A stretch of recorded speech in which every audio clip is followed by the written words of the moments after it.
Hello ನನ್ನ ಕುಟುಂಬದವರೇ, ಹೇಗಿದ್ದೀರಾ ಎಲ್ಲರೂ? ಇವತ್ತು ನಾನು ನಿಮಗೆ ಬೆಳ್ಳುಳ್ಳಿ ಟೊಮೆಟೊ ಸಾರನ್ನು ತೊಗೊಂಡು ಬಂದಿದ್ದೀನಿ. ತುಂಬ ಚೆನ್ನಾಗಿರುತ್ತೆ. ಯಾವುದೇ ತರಕಾರಿ ಇಲ್ಲದಿದ್ದರೆ ಈ ಟೊಮೆಟೊ ಸಾರನ್ನು ನೀವು ಮಾಡ್ಬೋದು. ತುಂಬ ಟೇಸ್ಟಾಗಿರುತ್ತೆ. ಅನ್ನದ ಜೊತೆ ಇರಲಿ, ಚಪಾತಿ ಜೊತೆ, ದೋಸೆ ಜೊತೆ ಎಲ್ಲದ್ರ ಜೊತೆಯೂ ಇದು ಚೆನ್ನಾಗಾಗುತ್ತೆ. ಸುಮಾರು ನನ್ನ ಟೊಮೆಟೊ ಸಾರಿದೆ, ಎಲ್ಲವನ್ನು ನೀವು ಇಷ್ಟಪಟ್ಟಿದ್ದೀರ. ಇದನ್ನು ಕೂಡ ಖಂಡಿತವಾಗಲೂ ಇಷ್ಟಪಡ್ತೀರ. ಹಾಗಾಗಿ ಯಾರಿಗೆ ಎಲ್ಲ ಸಾರೆಲ್ಲ ಇಷ್ಟ ನೋಡಿ ಅವರು ಇವಾಗಲೇ ಲೈಕ್ ಮಾಡಿ, ಹಾಗೂ ನನ್ನ ರೆಸಿಪಿ ಯಾರಿಗೆಲ್ಲ ಇಷ್ಟ ನೋಡಿ ಅವರು ಕೂಡ ಲೈಕ್ ಮಾಡಿ, ಹಾಗೂ ಎಲ್ಲರ ಜೊತೆ ನಿಮ್ಮ ಫ್ರೆಂಡ್ಸ್ ಜೊತೆ ಎಲ್ಲರ ಜೊತೆ ಶೇರ್ ಮಾಡ್ತಾಯಿರಿ. ಹಾಗೂ ಯಾರು ಇನ್ನೂ ಕೂಡ ನನ್ನ ಚಾನಲ್ಗೆ ಸಬ್ಸ್ಕ್ರೈಬ್ ಮಾಡಲಿಲ್ಲ ನೋಡಿ ಅವರು ಇವಾಗಲೇ ಸಬ್ಸ್ಕ್ರೈಬ್ ಮಾಡಿ, ಹಾಗೂ ಪಕ್ಕದಲ್ಲಿರುವ ಬೆಲ್ ಬಟನ್ ಕೂಡ ಪ್ರೆಸ್ ಮಾಡಿ. ನೋಡಿ, ಈ ರೀತಿ ಬೆಳ್ಳುಳ್ಳಿ ಸಾರನ್ನು ಮಾಡೋದು ತುಂಬ ಚೆನ್ನಾಗಿರುತ್ತೆ. ಇದು ತಿನ್ನಲಿಕ್ಕೆ ನಿಮಗೆ ಇವಾಗ ಇಲ್ಲಿ ದಪ್ಪವಾಗಿ ಕಾಣ್ತಾ ಉಂಟು. ನಿಮಗೆ ಬೇಕಿದ್ದರೆ ಸ್ವಲ್ಪ ತೆಳು ಕೂಡ ಮಾಡ್ಬೋದು ಇದನ್ನು. ಓಕೆ, ಇದನ್ನು ಇವಾಗ ಹೇಗೆ ಮಾಡೋದು, ಎಷ್ಟು ಈಸಿಯಲ್ಲಿ ಮಾಡೋದು ಅಂತ ನಾನು ಇವಾಗಲೇ ನಿಮಗೆ ತೋರಿಸ್ತೀನಿ. ಬನ್ನಿ ಸ್ಟಾರ್ಟ್ ಮಾಡೋಣ. ಫಸ್ಟಿಗೆ ಇದಕ್ಕೆ ನಾನು ಒಂದು 5 ಮೆಣಸು ತೊಗೊಂಡಿದ್ದೀನಿ. ಸ್ವಲ್ಪ ಇದನ್ನು ಫ್ರೈ ಮಾಡ್ತಾಯಿದ್ದೀನಿ.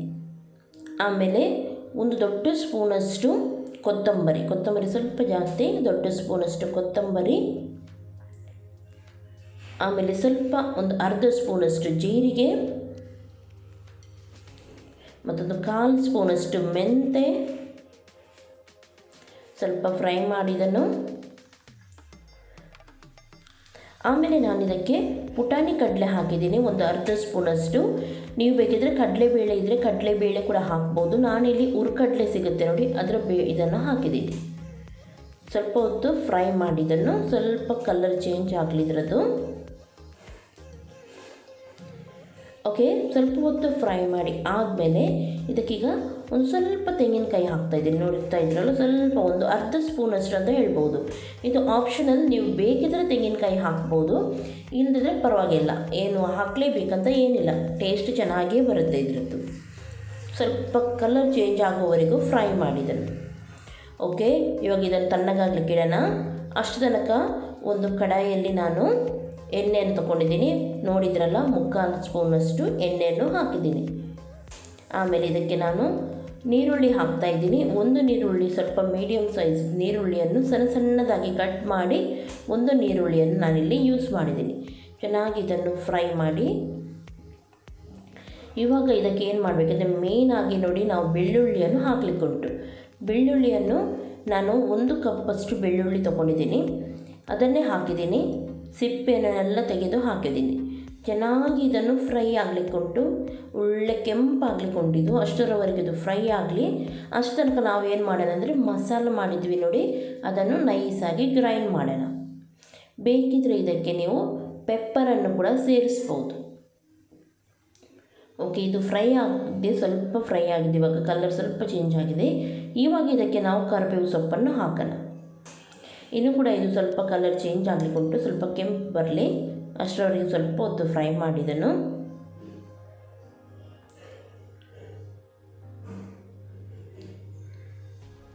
ಓಕೆ, ಇವಾಗ ನಾವು ಇದಕ್ಕೆ ಅರಿಶಿನ ಪೌಡರ್ ಹಾಕಿದ್ದೀನಿ ಒಂದು ಸಣ್ಣ ಸ್ಪೂನಲ್ಲಿ.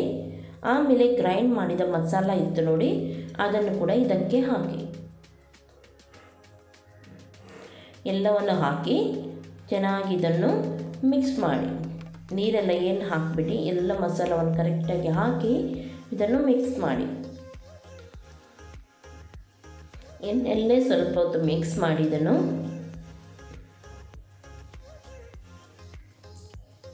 ಓಕೆ, ಸ್ವಲ್ಪ ಹೊತ್ತು ಚೆನ್ನಾಗಿ ಮಿಕ್ಸ್ ಮಾಡಿ ಆದಮೇಲೆ ಇದಕ್ಕೆ ಇವಾಗ ನಾವು ಟೊಮೆಟೊವನ್ನು ಸೇರಿಸೋಣ.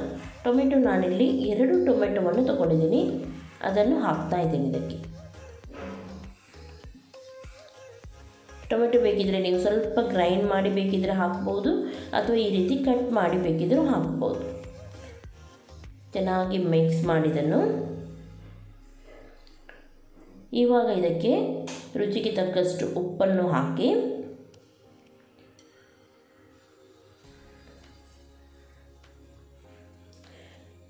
ಓಕೆ, ಒಳ್ಳೆ ರೀತಿಯಲ್ಲಿ ಮಿಕ್ಸ್ ಆಗಲಿ. ಟೊಮೆಟೊ ಎಲ್ಲ ಚೆನ್ನಾಗಿ ಸ್ಮೂತ್ ಆಗಬೇಕು ಇದರಲ್ಲಿ. ಅಷ್ಟರವರೆಗೂ ಇದನ್ನು ನೀವು ಫ್ರೈ ಮಾಡಬೇಕು. ಒಳ್ಳೆ ರೀತಿಯಲ್ಲಿ ಸ್ಮೂತ್ ಆಗಬೇಕು ಟೊಮೆಟೊ.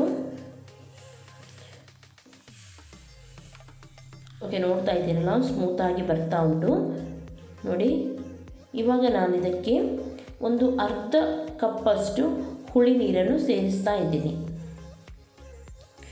ನಿಮಗೆ ಹುಳಿ ನೀರು ಬೇಕಿಲ್ಲದಿದ್ದರೆ ನೀವು ಕೇವಲ ಟೊಮೆಟೊದಲ್ಲೇ ಮಾಡ್ಬೋದು. ಸ್ವಲ್ಪ ಟೊಮೆಟೊ ಜಾಸ್ತಿ ಹಾಕಿದರೆ ಆಯಿತು ಅಷ್ಟೇ. ಹುಳಿ ನೀರನ್ನು ಸೇರಿಸ್ತಾ ಇದ್ದೀನಿ ಈ ರೀತಿ. ಓಕೆ, ಇವಾಗ ಇನ್ನೊಂದು ಅರ್ಧ ಕಪ್ಪಷ್ಟು ನೀರು ಹಾಕ್ತಾ ಇದ್ದೀನಿ ಇದಕ್ಕೆ ನಾನು. ಇವಾಗ ಏನು ಮಾಡಬೇಕಂದ್ರೆ ಇದು ಚೆನ್ನಾಗಿ ಮಿಕ್ಸ್ ಮಾಡಿ ಆದಮೇಲೆ ಸ್ವಲ್ಪ ಹೊತ್ತು ಇದನ್ನು ಮುಚ್ಚಿಡಿ. ಸರಿಯಾಗಿ ಕುದಿ ಬಂದು ಎಣ್ಣೆ ಸರಿಯಾಗಿ ಮೇಲೆ ಬಿಡಬೇಕು. ಅಷ್ಟು ತನಕ ಇದನ್ನು ಸ್ವಲ್ಪ ಹೊತ್ತು ನೀವು ಮುಚ್ಚಿಡಿ.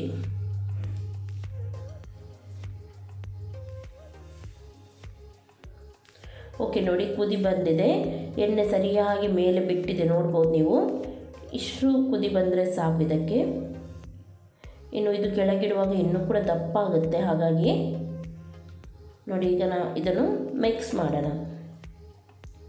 ನೋಡಿದ್ರಲ್ಲ, ಈ ರೀತಿ ಆಗಬೇಕು ಟೊಮೆಟೊ. ನಿಮಗೆ ತೆಳುವೇ ಬೇಕಂತ ಆದರೆ ಸ್ವಲ್ಪ ನೀರು ಹಾಕಿ ತೆಳುವಲ್ಲೇ ನೀವು ಇಡ್ಬೋದು, ಟೇಸ್ಟಾಗಿ ಬರುತ್ತೆ.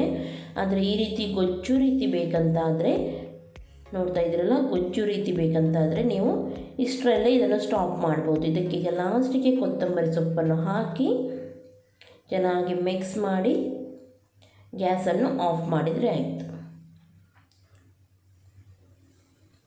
ಓಕೆ ನೋಡಿ, ಸ್ವಲ್ಪ ತಣ್ಣಗಾದ್ಮೇಲೆ ಈ ರೀತಿ ಇದು ದಪ್ಪವಾಗಿ ಚೆನ್ನಾಗಿ ಬರುತ್ತೆ. ಹಾಗಾಗಿ ನಾನು ಹೇಳಿದೆ, ನಿಮಗೆ ಸ್ವಲ್ಪ ತೆಳು ಅಂತ ಬೇಕಿದ್ದರೆ ನೀವು ಸ್ವಲ್ಪ ನೀರನ್ನು ಮೊದಲೇ ಆ್ಯಡ್ ಮಾಡಿ ಹಾಕ್ಬೋದು. ತುಂಬ ಚೆನ್ನಾಗಾಗುತ್ತೆ ಇದು. ಬಿಸಿ ಬಿಸಿ ಅನ್ನದ ಜೊತೆ ಇದನ್ನು ಟ್ರೈ ಮಾಡಿ ನೋಡಿ, ಖಂಡಿತವಾಗ್ಲೂ ನಿಮಗೆ ಇಷ್ಟ ಆಗುತ್ತೆ. ಓಕೆ, ಯಾರಿಗೆ ಇಷ್ಟ ಆಯಿತು ಲೈಕ್ ಮಾಡಿ, ಸಬ್ಸ್ಕ್ರೈಬ್ ಮಾಡಿ, ಶೇರ್ ಮಾಡಿ. ಎಲ್ಲರಿಗೂ ಟೇಕ್ ಕೇರ್, ಬಾಯ್ ಬಾಯ್.